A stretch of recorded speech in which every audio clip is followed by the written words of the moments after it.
China said Kim had pledged to denuclearize the Korean peninsula, while North Korean state media said Xi had accepted with pleasure an invitation to visit the North. Kim's meeting with Xi strengthens North Korea's negotiating position by aligning the two nations ahead of Trump and Kim's planned meeting, said Wang Peng, a North Korea expert at the Charhar Institute in Beijing. North Korea is seeking assurances, he said. They want to quickly mend ties with China so that they have more leeway with the United States and they have more confidence in a good outcome. Analysts say North Korea has been hurt by tightening UN sanctions and would need Beijing's support for any softening of trade restrictions. China wanted to show its importance as a partner to North Korea and ease worries about being sidelined in negotiations between the Koreas and the United States. At the end of the day, China's got huge interests and it was not comfortable not being at the table, said Paul Hennel, director of the Carnegie Tsinghua Center in Beijing and a White House representative to the six-party talks from 2007 to 2009. Kim Jong-un's first meeting with a head of state was with the Chinese president, which frankly from the Chinese perspective is exactly the right thing, he added. Trump's decision to hire hardliners such as incoming National Security Advisor John Bolton may have put added pressure on North Korea before the summit, said Han Suk-hee, professor of Chinese studies at Yonsei University.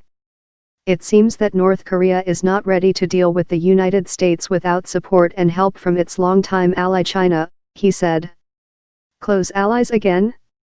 China, as well as being North Korea's biggest trade partner, also has key strategic interest in assuring its isolated neighbor remains a buffer between it and South Korea, home to 28,500 U.S. troops. The two nations also have long-standing emotional and historic ties.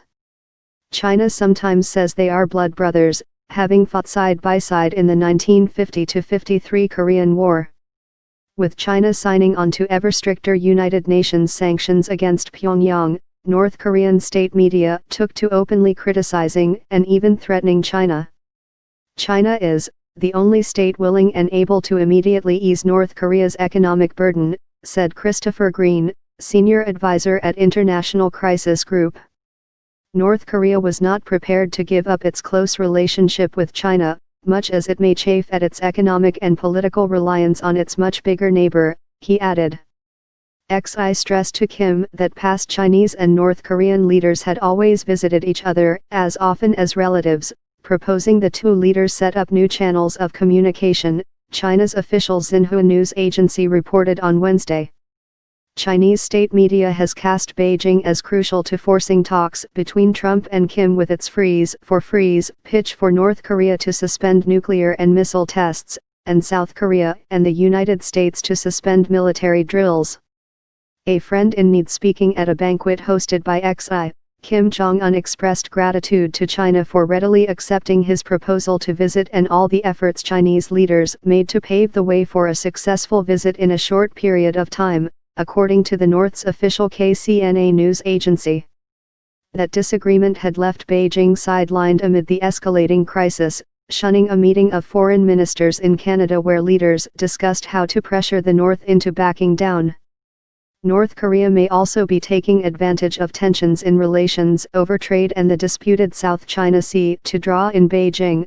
Jia Qingguo, Dean of the School of International Studies at China's Peking University. China wants North Korea to denuclearize but does not want to alienate North Korea at a time when China-US relations are deteriorating very fast, said Jia, who has advised the government on foreign policy.